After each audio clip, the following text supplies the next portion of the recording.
Hey guys, आप सुन रहे हैं feeling for my x daughter chapter 4।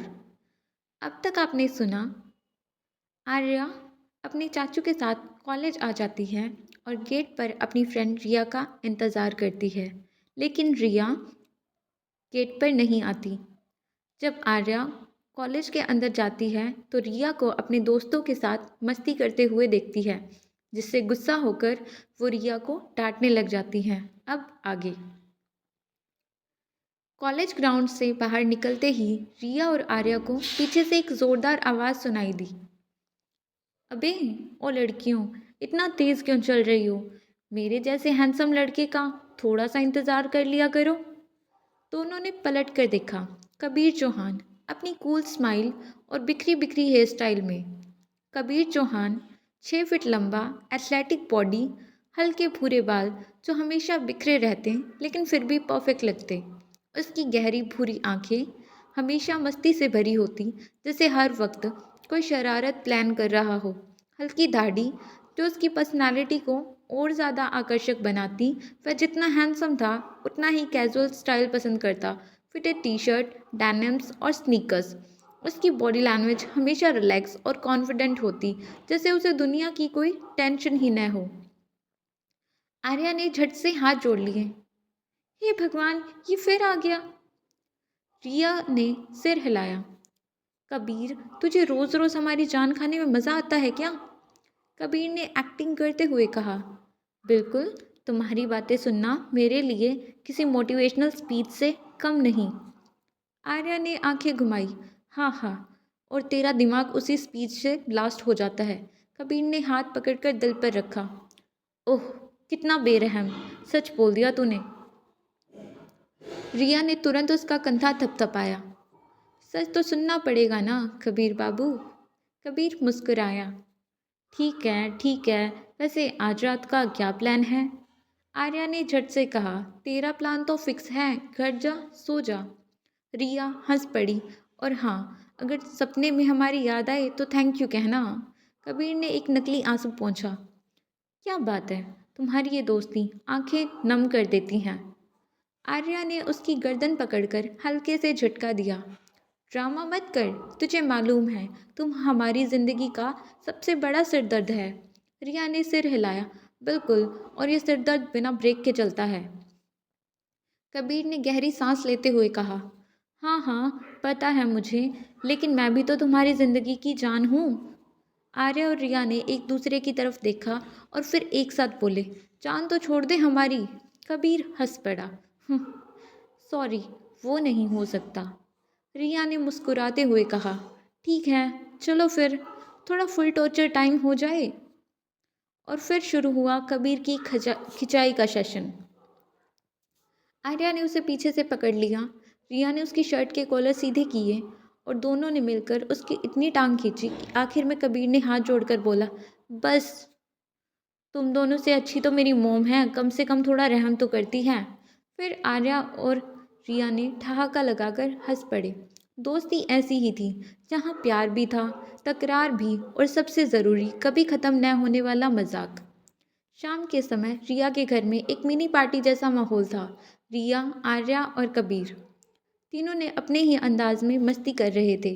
रिया की माँ विदेश में रहती थी, वह अपनी दादी के साथ रहती थी, पर इस वक्त दादी भी माँ के पास गई हुई थी। इस मौके का पूरा फ़ायदा उठाते हुए रिया ने दोनों को बुला लिया था। कबीर, जो हमेशा से ही माहौल को हल्का फुल्का बनाए रखने में माहिर था, इस वक्त भी कुछ ऐसा ही कर रहा था। रिया, तेरा घर एकदम हॉन्टेड हाउस जैसा लग रहा है। कबीर ने चारों तरफ देखते हुए कहा। हॉरर मूवीज मत देखा कर, तेरा दिमाग खराब हो गया है। आर्या ने घूरते हुए कहा। अरे सच में, अगर अचानक कोई चोर आ जाए? कबीर ने नाटकीय अंदाज में कहा। चोर नहीं आएगा, लेकिन तेरी चीखें ज़रूर आस पड़ोस तक जाएंगी। रिया हंस पड़ी। उधर अयान को जैसे ही पता चला आर्या रिया के घर है, वह बिना सोचे समझे उससे मिलने चला गया। रात का वक्त था। रिया का घर थोड़ा सुनसान इलाके में था और घर की लाइट्स भी कुछ जगहों पर बंद थी। अयान कार पार्क करके धीरे से अंदर आया, लेकिन वह जानता था कि इतनी रात गए अचानक पहुंचने पर आर्या उस पर भड़कने वाली है। अब इसको कैसे इम्प्रेस करूं? अयान खुद में से बड़बड़ाया। रात के लगभग 2 बजे का वक्त था। पूरा घर गहरी खामोशी में डूबा हुआ था। कबीर और आर्या अपने अपने कमरे में सो चुके थे। हल्की हल्की ठंडी हवा खिड़कियों से छनकर अंदर आ रही थी और रिया अपने कमरे में करवटें बदल रही थी। नींद उसकी आंखों से कोसों दूर थी। गला सूख रहा था और प्यास इतनी तेज लग रही थी, अब उसे उठना ही पड़ा। उसने धीरे से रजाई हटाई और बिना कोई आवाज़ किए बिस्तर से नीचे उतरी। मोबाइल की लाइट्स ऑन करके देखना चाहा, लेकिन रोशनी आंखों में चुभ गई। इसलिए उसने स्क्रीन ऑफ कर दी और अंदाजे से दरवाजे तक पहुंच गई। दरवाज़ा खोलते ही एक हल्की सी आवाज़ आई, जैसे उसके कदम ठिठक गए। दिल की धड़कन थोड़ी तेज हो गई, लेकिन उसने खुद को समझाया, रिया प्लीज़, हॉरर मूवी की वजह से बेवजह डर मत। वह धीरे धीरे कदम रखते हुए हॉल की तरफ बढ़ी। चारों तरफ अंधेरा, बस खिड़की से आती हल्की चांदनी सोफे और टेबल पर पड़ रही थी। हॉल के कोने में रखी घड़ी की टिक टिक आवाज़ इस सन्नाटे में और भी ज़्यादा डरावनी लग रही थी। रिया ने गहरी सांस ली और अपने कदम तेज किए। वह सीधे फ्रिज के पास पहुंची और हैंडल पकड़कर धीरे से दरवाज़ा खोला। ठंडा पानी मिलेगा तो शायद थोड़ी फ्रस्ट्रेशन फील हो ठंडा पानी मिलेगा तो शायद थोड़ी फ्रेशनेस फील हो, उसने सोचा। फ्रिज खुलते ही ठंडी हवा उसके चेहरे से टकराई। उसने जल्दी से एक पानी की बोतल निकाली और ग्लास में डालने लगी, लेकिन तभी उसकी नज़र सामने के शीशे पर पड़ी। एक परछाई साफ साफ दिख रहा था कि कोई खिड़की के पास से गुजरा। रिया का हाथ कांप गया। पानी का ग्लास हाथ से छूटते छूटते बचा। उसका दिल जोर जोर से धड़कने लगा। उसने एक झटके में खुद को शीशे की तरफ घुमाया, लेकिन वहाँ कोई नहीं था। क्या मैंने कोई गलतफहमी पाल ली? उसने खुद को समझाने की कोशिश की, लेकिन दिल अब भी तेजी से धड़क रहा था। उसने जल्दी से पानी पिया और ग्लास सिंक में रखने के लिए मुड़ी ही थी कि ठप, एक हल्की लेकिन साफ आवाज़ आई। खिड़की के बाहर कोई था। रिया के पैर जैसे ज़मीन से चिपक गए। उसका दिमाग कह रहा था कि भागो, लेकिन शरीर हिल भी नहीं पा रहा था। हल्के हल्के पसीने की बूंदें उसके माथे पर आ गई। रिया, हिम्मत रख, उसने खुद से ही कहा और धीरे कदमों से खिड़की की तरफ बढ़ने लगी। उसने जैसे ही खिड़की की तरफ देखा, उसे किसी की झलक दिखाई दी और अगले ही पल किसी ने खिड़की पर दस्तक दी। ठक ठक। रिया के मुंह से एक हल्की सी चीख निकलते निकलते रुकी। कोई खिड़की के पास से गुजरा। रिया तुरंत अलर्ट हो गई। उसने फुर्ती से पास रखी एक भारी शोपीस उठाई और धीरे से उस परछाई के पास बढ़ी। उसका दिल जोर जोर से धड़क रहा था। चोर। उसके दिमाग में एक ही शब्द आया। उसने बिना सोचे समझे वार कर दिया। आह! अचानक हॉल में एक तेज चीख गूंज उठी। चोर! रिया की क्यूट लेकिन सुपर लाउड आवाज़ पूरे घर में गूंज गई। वह हॉल में आई थी और अयान के वार से उसका बैलेंस बिगड़ गया। लेकिन जैसे ही उसने अयान को देखा, उसकी ड्रामा क्वीन वाली साइड एक्टिव हो गई। चोर चोर, अरे कोई पकड़ो! रिया कूद कूद कर चिल्लाने लगी। अयान ने जल्दी से उसका मुंह दबाने की कोशिश की, लेकिन रिया का ड्रामा जारी था। बचाओ, कोई है? प्लीज़ कोई है? पुलिस को बुलाओ। चुप! अयान ने गुस्से में दांत भींचते हुए कहा। लेकिन रिया कहाँ रुकने वाली थी। वह तो अब और तेजी से चिल्लाने लगी। अयान ने गहरी सांस ली और अगले ही पल रिया के होठों पर अपने होठ रख दिए। रिया की आंखें हैरानी से बड़ी हो गईं। उसकी सारी चीखें, सारी शरारतें एक पल में रुक गई। कमरे में पसरी हल्की ठंडक के बावजूद उसके गाल तपने लगे। अयान के होठ उसके होठों पर मजबूती से टिके थे, लेकिन यह कोई ज़बरदस्ती नहीं थी। यह एक ऐसा पल था जिसमें गुस्सा भी था, बेचैनी भी, और शायद कुछ और भी जो रिया समझ नहीं पा रही थी। अयान ने यह सब रिया को चुप करने के लिए किया था, लेकिन अचानक न जाने उसे क्या हुआ, उसका किस धीरे धीरे अब और ज़्यादा वाइल्ड हो गया था। उसे खुद भी समझ नहीं आ रहा था कि वह यह सब क्यों कर रहा है। वह खुद को रोक नहीं पा रहा था। वह न जाने किस जाने अनजाने एहसासों में बह गया था। वह उसके होठों पर हाथ रखकर लगातार किस कर रहा था। रिया की सांसें तेज चलने लगीं, दिल की धड़कनें बेतहाशा बढ़ गई। लेकिन सबसे ज़्यादा अजीब बात यह थी, वह खुद को पीछे नहीं खींच पा रही थी। धीरे धीरे अयान उसको किस करते हुए अपने हाथ रिया की कमर पर ले गया। अयान के एक हाथ ने उसकी कमर को पकड़ लिया और दूसरा उसके चेहरे के पास आ गया। उसका स्पर्श हल्का था, लेकिन उसमें एक अजीब सी पकड़ थी, जिससे रिया को लग रहा था कि अगर उसने हिलने की कोशिश भी की तो उसे कसकर पकड़ लिया जाएगा। धीरे धीरे अयान ने अपनी पकड़ थोड़ी और मजबूत की और रिया को किस और डिपर कर दिया। उसकी उंगलियां रिया की कमर पर हल्के से दबाव बना रही थी, जैसे वह उसे अपनी और करीब खींचना चाहता हो। रिया का दिमाग अभी भी शॉक में था। यह हो क्या रहा है? यह यह अयान क्या कर रहा है? और सबसे बड़ी बात, वह खुद क्यों कुछ नहीं कर रही है? अयान की सांसें उसकी बॉडी से टकरा रही थी। उसकी गर्माहट इतनी करीब थी, रिया को लग रहा था जैसे वह खुद को खो देगी। उसकी उंगलियां हल्के से कांपी, लेकिन वह अब भी वहीं खड़ी थी, बिना किसी विरोध के। अयान ने एक आखिरी बार उसके होठों को अपने होठों में डुबोया, जैसे इस पल को पूरी तरह महसूस कर लेना चाहता हो। फिर बहुत धीरे से उसने अपनी पकड़ ढीली की, होठों को हल्का सा छोड़ा और बस 1 इंच की दूरी बनाकर रुका।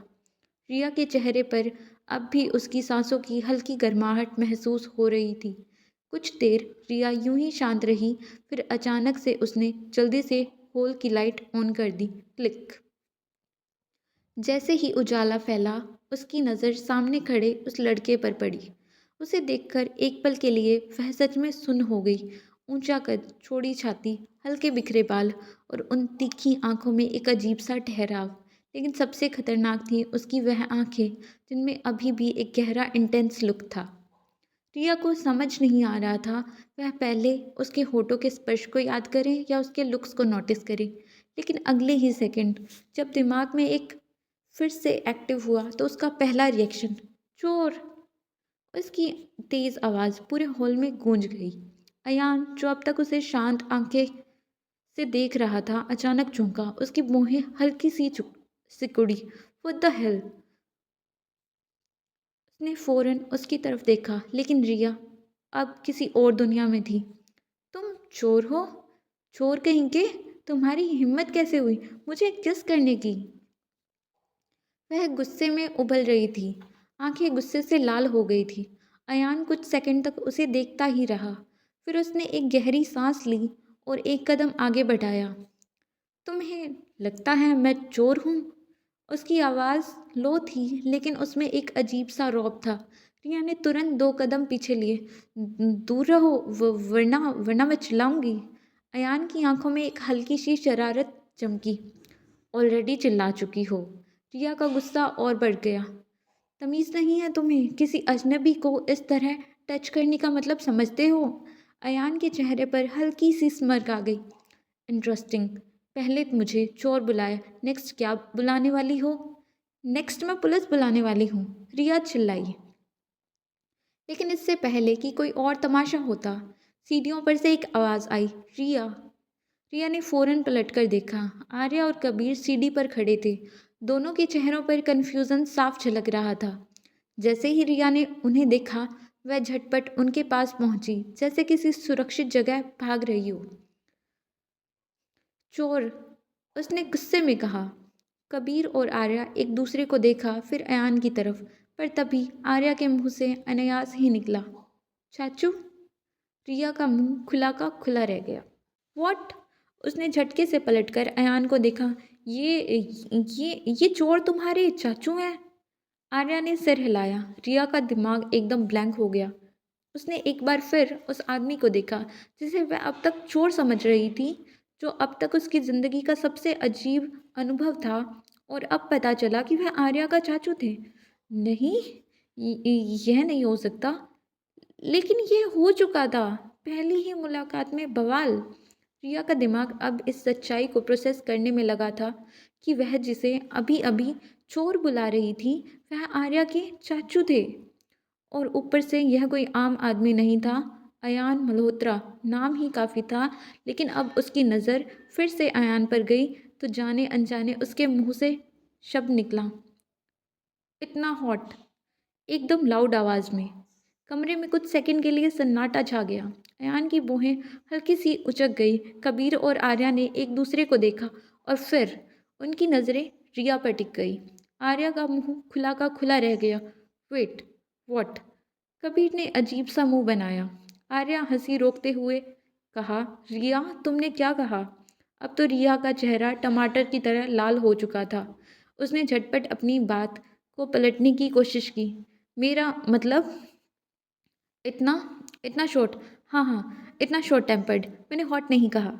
अयान ने हल्का सा सिर झुकाया जैसे अपनी हंसी कंट्रोल कर रहा हो। रियली? उसने आंखें सिकोड़ते हुए पूछा। रिया ने ज़बरदस्ती हंसते हुए कहा, ऑब्वियसली आई मीन इतना गुस्सैल आदमी मैंने नहीं देखा, बस यही कह रही थी। कबीर ने होंठ दबाकर कहा, पर हमें तो कुछ और ही सुनाई दिया। तुम लोग बकवास मत करो। रिया ने उसे घूरा। अयान अब पूरी तरह उसकी हालत एंजॉय कर रहा था। उसने बाहें मोड़ी और हल्की मुस्कान के साथ कहा, तो तो मैं गुस्सैल हूँ, लेकिन हॉट नहीं। रिया को काटो तो खून नहीं। मैंने मैंने मैंने ऐसा कब कहा? वह हड़बड़ाई। अयान ने हल्के से सिर झुकाया और उसकी आंखों में सीधा देखते हुए कहा, अभी कुछ सेकंड पहले।